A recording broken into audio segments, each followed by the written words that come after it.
Yo soy Raquel Castillo, soy médico del dispositivo de cuidados críticos y urgencias de aquí de Barbate. Soy Mara Varo, soy enfermera y trabajo en el dispositivo de cuidados críticos y urgencias de Barbate. Soy Marian Carpio, mi profesión es maestra en un colegio público de aquí de Barbate. Soy Ana Lara, farmacéutica y analista. Y mi trabajo en el COVID principalmente es un laboratorio de análisis clínico privado. Al principio empezamos con mucho miedo porque no sabíamos la enfermedad por dónde venía, pero luego con el paso del tiempo el miedo se fue atenuando un poco y quiero decir que aparte del COVID hay más enfermedades y teníamos que estar abiertos porque la gente necesita otro tipo de analítica aparte del COVID y ahí seguimos. Me imagino que habéis tenido ahora mucho volumen de trabajo con el tema de las pruebas y tal. Sobre todo al principio no, porque no había técnica, había poca PCR, poca serología, luego empezó todo a partir de agosto. En agosto ya empezó todo a masificarse y hubo mucha demanda y ahora con la vacuna parece que se está atenuando otra vez la cosa. Muy bien.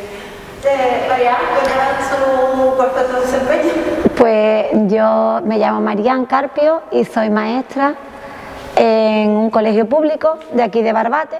Llevo muchos años trabajando, empecé muy joven con 21 años y la verdad que lo que ha ocurrido ahora en este curso y el curso anterior, sobre todo en la pandemia, ha sido encontrarnos de pronto con los colegios cerrados para evitar eso, la propagación del COVID, pero no esperábamos nunca que iba a ser 2 trimestres como fueron, entonces hemos tenido que conciliar familia, trabajo, compañeros y alumnos, que son los principales. ¿Ha sido muy complicado llevar esas clases presenciales a forma virtual? Sí, ha sido complicado y difícil porque diferencias hay. En verdad, la enseñanza presencial, como hemos hecho siempre, los niños van en un horario fijo al colegio, van motivados, van alegres, van contentos, las evaluaciones son directas, nosotros tienen para poder resolver dudas, tienen a sus compañeros, a los profesores, pero la enseñanza online hemos tenido que buscar muchas herramientas diferentes para poder llamar su atención. Muchas cosas interactivas, más lúdicas, formas de trabajar diferentes. Daros cuenta que hay familias que tienen un hijo o 2 o 3 y han tenido que trabajar paralelamente, entonces vida laboral, vida de trabajo, el niño en casa, ha sido un poco en ese aspecto muy complicado. Y ahora una vez que habéis vuelto a las clases, todo el tema de los protocolos, pero no creo que hubiera sido muy complicado ponerlo en marcha. Ahora, en este curso actual, quiero resaltar, la nueva incorporación ha sido lo más difícil. Los niños más pequeños que han entrado en nueva incorporación, porque hemos tenido que cumplir por normativa todos los protocolos COVID y claro, los niños van con sus mascarillas y los nuevos no han podido ir el año anterior a guardería, pues se ha notado bastante. Los niños de instituto, pues también ha habido su complicación, porque si han tenido a lo mejor anteriormente alguna laguna o no, pues eso hay que solventarlo en este curso actual, pero es mejor la presencial, sin duda. Bueno, me voy a presentar. Yo soy Mara, pertenezco al equipo de emergencia de Barbate, soy enfermera, orgullosa de pertenecer a un equipo donde el 70% somos mujeres. ¿Por qué nos tocó la pandemia? Pues imagínate, trabajadoras esenciales, turnos de 24 horas, era como lo vivíamos, era como un tsunami que estaba muy lejos, que parecía que no iba a llegar y de buenas a primeras avanza hasta que nos llega. Hasta que nos arrolla, vaya. Todas teníamos la formación, porque es una formación obligatoria, todos sabíamos lo que teníamos que hacer ante una pandemia de riesgo biológico. Los equipos de protección era como algo que estaba ahí en un cajón, como olvidado. ¿Cómo nos va a tocar eso a nosotros si no le ha tocado a nadie, ¿no? Y de buena primera en días te ve de lleno.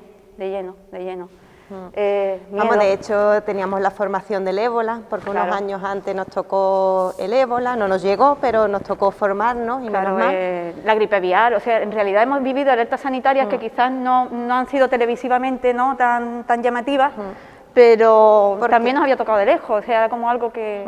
Nos suspendieron los cursos de formación, fue lo primero que se nos suspendió, por lo menos a nosotros no nos dejaban reunirnos, hacer formación por el riesgo de contagio y que nos quedáramos sin trabajar. Y porque teníamos los cursos de epidemias anteriores, sabíamos cómo podíamos ponernos un EPI y cómo actuar. Imagínate que te convocan para una reunión y a la hora la están desconvocando porque no nos podemos reunir, o sea, no nos podíamos permitir contagiarnos los sanitarios. O sea, los sanitarios teníamos que estar en primera línea sí o sí. Entonces te mandan un PDF en el que te explica cómo te tienes que poner un equipo de protección individual, imagínate. O sea, no es desinformación, tampoco es que estuviéramos desprotegidos, porque siempre hubo protección, pero era la sensación, yo lo decía mucho, la incertidumbre, digo, te mandan a la guerra y te mandan desnudo y con un tirachina, ¿no? Era la sensación esa. Hasta que, bueno, se acaba convirtiendo en tu normalidad, siempre he dicho a favor que el pueblo, bueno, ¿cómo se ha portado? Maravillosamente. Bien. O sea, la entrada a los domicilios, la gente entendía que teníamos que trabajar, que la manera de trabajar era diferente, que no podían estar 10 personas en un salón, que había que mirar por el enfermo. El pueblo chapó, El año pasado, el confinamiento, wow. La verdad es que nos sorprendió para bien. Cuando de repente... yo soy Raquel Castillo, soy médico... Ella es mi jefa. Sí, yo soy médico del dispositivo de cuidados críticos y urgencias de Barbate, en un turno que hago con Mara. Somos equipos, yo soy el médico y ella la enfermera y luego tenemos un técnico también. Hay 5 equipos aquí en Barbate y la mayoría pues somos mujeres. Somos mujeres. Y bueno, pues al principio cuando lo escuchábamos que estaba en China, que ya se ha acercado a Italia, ya está en Madrid, pero claro, como dice Ana, era un momento en el que no había PCR, no había test de antígenos, realmente hasta qué punto podíamos saber que no había aquí en Barbate ya. Íbamos a todos los avisos como si fuera un posible contagio, COVID, claro. Porque no había pruebas diagnósticas como las hay ahora. Ahora estamos en ese sentido más seguros, más protegidos a la hora de ir a un domicilio. Y en cuanto a la formación, pues no la tuvimos específicamente para este virus. Hemos tenido una formación reglada, que nos la dan otros años, o de cada X tiempo, pero no dio tiempo. Y yo quiero decir también que el gremio mío de farmacia, al principio de la pandemia, es que no teníamos mascarillas, no teníamos pantallas, no teníamos nada. La familia, los amigos nos iban haciendo mascarillas, ya poco a poco, hoy en día, gracias a Dios, no nos falta nada de eso, pero al principio es que no había nada. Sí, es verdad, la población al centro de salud llevaban mascarillas hechas por ellos, pantallas. La gente con las impresoras láser, o sea, la cooperativa de ambulancia recibió regalos de pantallas para los técnicos porque somos empresas diferentes. A nosotros las primeras pantallas nos las da la base militar de Canmas, de Zara de los Atunes, fíjate. O sea, chapó. Porque hasta que nos llegaba el material de protección, ellos que tienen también su formación ante riesgo nuclear y demás, se ofrecieron y fuimos con la UBI a recoger material de autoprotección. O sea, las primeras mascarillas nos las regalaba un taller de carpintería, porque no teníamos mascarilla. Personalmente me llamaba la población, mira que tengo mascarilla, ¿cómo la puedo hacer llegar? Guantes. Bueno, yo tuve una llamada de mi esteticien, de Mara, todas las mascarillas que yo tengo, si las necesita el hospital, yo te las doy, o sea... En mi caso también. Sorprendidos para bien. Totalmente agradecidos. Muchísimas. Yo creo que desde el principio todo el mundo dio por hecho que era una lucha de entre todos. Que algunos en primera línea, otros en segunda, pero que esto era cosa de todo el mundo. Había también más miedo al principio, porque también en el colegio, al cerrar de un día para otro, es como apagar todas las luces, te va por 15 días que nos íbamos al principio, pero es que eso se fue alargando tanto tiempo y claro, la gente se iba concienciando más de lo que podía ocurrirnos, porque ya estaba en España. El miedo era ese, cómo cierran el colegio, qué niño puede cogerlo. Luego, de hecho, ahora en la actualidad, padres y abuelos que son positivos, los chiquillos están conviviendo con ellos. Entonces es un riesgo, es un problema, pero gracias a Dios están confinando las clases que se necesitan y se va tirando hacia adelante. Y por ese aspecto, pues vamos en buen camino. pero porque ya se decidió este curso no cerrar, también por la brecha digital que pudiese haber del curso anterior. Los protocolos de educación me han sorprendido gratamente para bien. Mi hija ha estado confinada 2 veces por positivo en su clase y vamos, súper rápido, niños a casa, PCR en 2 días, resultados al día siguiente. O sea, es que lo estamos llevando a rajatabla, los protocolos y toda la normativa que nos envían, todo desde el primer día. Y seguimos haciéndolo, que por eso creemos que también se corta un poco. Pero claro, en las viviendas no sabemos también después lo que pueda ocurrir. Pero en el centro llevamos protocolos, pero lavado de manos continuo, entrada, salida, antes de comer, ir al baño, guardan distancia los chiquillos, eso lo han asumido como una norma del centro de este año y lo hablan con naturalidad y lo hacen desde pequeños hasta mayores. Y lo hacen los chiquillos. Sí, hay una cosa muy interesante que te has comentado antes, el hecho de que las 4, además como profesionales y las mujeres, el hecho de conciliar todo lo que habéis vivido, aparte de todo lo que tenéis en casa. Mira, si no así, hay que ponerse en el lugar del otro, hay que ser empático, ¿no? Pero es que ha habido familias que tienen 2 y 3 niños con un solo ordenador o una sola tablet, porque, hombre, recursos se tienen, pero ¿qué conocimientos pueden tener para una clase telemática? También hay que valorar eso, que los padres nos han seguido en todo el proceso educativo que hemos tenido, han seguido los padres y hay que agradecérselo, pero con letras mayúsculas a los padres, a la familia en general, porque si no, no hubiera sido posible. Y la vida laboral, llevar niños en casa, personas mayores que también tienen gente en sus casas, eso ha sido duro de varios meses. Se vive con mucho miedo porque luego tú llegas a tu casa, están tus hijos, está tu marido, está tu padre que es mayor, que no quieres que lo coja, que te da mucho miedo, pero yo creo, antes había menos casos y más miedo y ahora nos vamos acostumbrando, yo creo que ahora hay menos miedo y más casos. Sí. Hemos vuelto... Eso es verdad, se ha perdido el miedo. No, es que nos vamos acostumbrando a la enfermedad. Sí. Que teníamos miedo hasta de abrazar, ¿no? Exacto, sí. Pero antes no había caso y había mucho miedo, claro. Y ahora... Yo el desconocimiento, lo hablamos en la guardia, digo, yo llego a la guardia, lo primero que quiero es ducharme, descontaminarme, meter el uniforme en una bolsa, yo no abrazo a mis hijos, yo necesito medio día para relajarme para yo poder abrazar a mis hijos, yo tenía miedo hasta de abrazar. O sea, porque nunca temí de contagiarme, además no temíamos de contagiarnos nosotros, fíjate. O sea, lo veíamos como que teníamos que estar ahí, el miedo era hacer el protocolo mal, retirarte el equipo de protección individual, llevarte el virus a casa era el miedo. Claro. O sea, fíjate que nunca no temíamos por nosotros, porque además lo hemos hablado. Ve como que necesitas de estar ahí en tu puesto de trabajo, pero que después te quieres quitar la ropa, lavado de manos, los zapatos en la puerta, todo eso es verdad que lo hemos vivido. Lo habré hecho bien. Pero nosotros en cierto modo estamos acostumbrados a trabajar con enfermedades infecciosas y contagiosas, ¿no? Una tuberculosis, una tosferina, un ébola, son cosas que bueno, que están en nuestro día a día, estamos acostumbrados a ese riesgo que asumimos que podemos llegar a contagiarnos, pero como somos tan positivos pensamos que lo vamos a pasar leve. Es que todo el mundo piensa que lo va a pasar leve, pero en esta enfermedad que aún no conocemos, se conoce más que al principio, pero no la conocemos del todo, y de forma aleatoria a unos les toca leve, a otros moderados, a otros graves o muy graves. ¿Cómo sabes tú en qué grupo estás? Esta enfermedad no sabemos en qué grupo te va a tocar estar.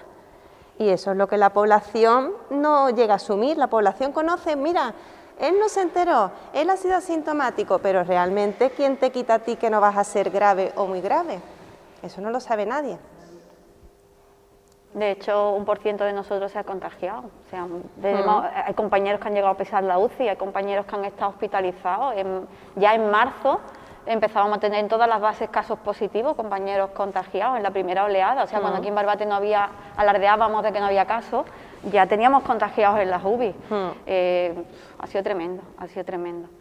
En cuanto a lo de conciliar, voy a hablar yo de conciliación.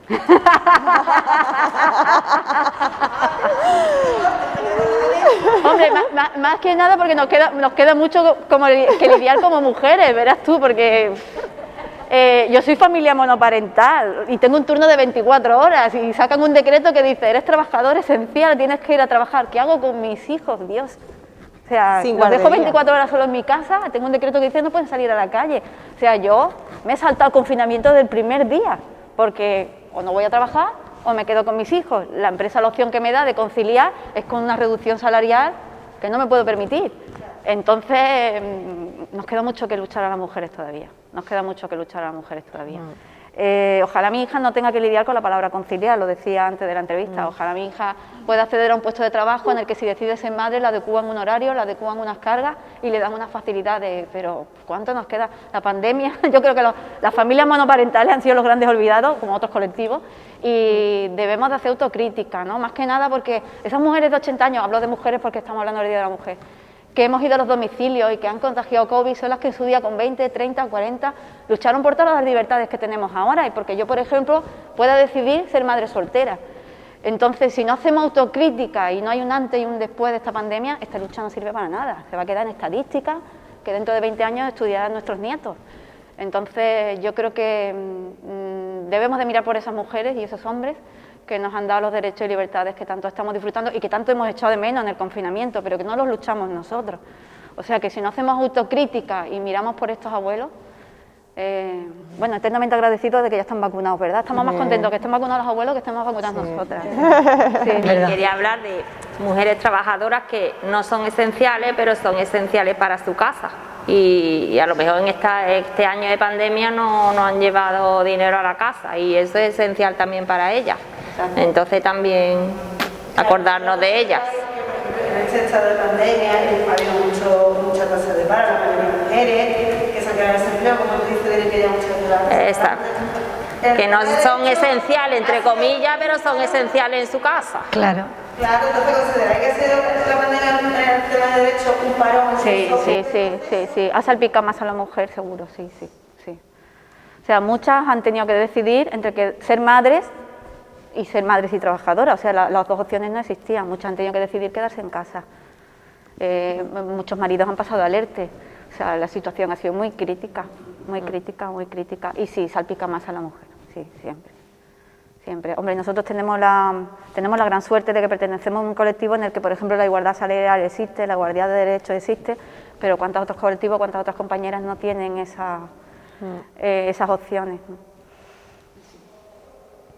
Luego, la conciliación con el tema de la educación, trabajo esencial, pues claro, cuando te cierran los colegios, te ves a la niña en casa, guardia de 24 horas al día siguiente, un protocolo de 50 páginas que te tienes que leer para empezar a trabajar, pues es difícil y fue muy difícil. Claro. En mi caso, hija confinada, no puede ir al instituto, yo guardia de 24 horas, yo necesito cuidadora, mucho que luchar. Gracias a que los jóvenes, ¿verdad? Algunos chiquillos son muy responsables, pero la administración ha ido mucho sobre la brecha digital, porque no todas las familias han podido estar con los hijos pendientes para hacer esa lucha de hacer clases telemáticas, como decía antes. Entonces, eso es lo que se ha procurado de ayudar desde el ayuntamiento, porque no todo el mundo tiene internet, aunque tenga móvil, pero se ha intentado ayudar del ayuntamiento, de servicios sociales,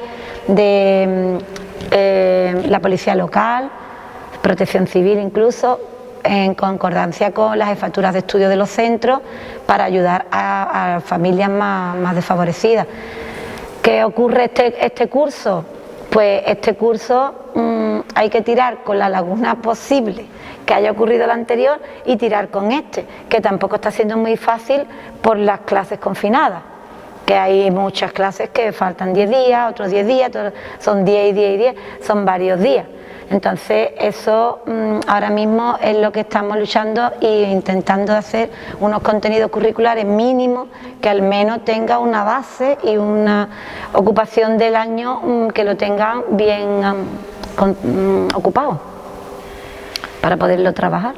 ¿Qué le diríamos dentro de, por ejemplo, 30 años, después de la experiencia que vosotros habéis tenido con todo esto del COVID? ¿Sabes? El tema del derecho que seguirán luchando, que podrían evitarlo. ¿Sabes? Un mensaje para el futuro. De la desigualdad. Bueno, yo como mujer, claro. En ese sentido. Yo tampoco, en mi gremio tampoco ha habido desigualdad en ese Ni sentido. en el... Cuando yo me iba a trabajar 24 horas, el que se quedaba con los niños era mi pareja, ¿sabes? Que en ese sentido yo no he sentido desigualdad. En el trabajo hemos trabajado lo mismo hombres que mujeres, Bueno, yo... ¿sabes? A ver si te... Sí, perdona. Y que en ese sentido no he encontrado desigualdad, ¿sabes? Aquí hemos aportado en esta pandemia tanto igual los hombres que las mujeres. ¿Qué pasa? Que a lo mejor las mujeres al llegar a casa además teníamos nuestras labores asumidas, en unas casas más, en otras casas menos. Pero que eso existe con pandemia y sin pandemia. Y todo. Bueno, a ver, quizás a las generaciones que ahora son adolescentes, ¿no? El mensaje que les podemos dar es que no hay libertad más grande que el ser independiente, una mujer independiente. Ese es mi principal mensaje, el que yo le intento dar a mi hija, ¿no? Y eso te lo da una profesión. O sea, nosotros somos ejemplos de mujeres que con más o menos dificultades tenemos profesión y podemos conciliar. No hay cosa más grande que el poder decidir sin depender de otros si quieres ser madre, si quieres estar casada, si quieres estar soltera, si quieres viajar, y eso te lo da una profesión. Entonces mi mensaje es que como mujer tienes que sentirte realizada siendo independiente, no depender de terceras personas. Ese es el principal mensaje que yo, por ejemplo, le doy a mis hijos. La libertad empieza por ahí, por poder decidir. Pues sí. Venga. Ya.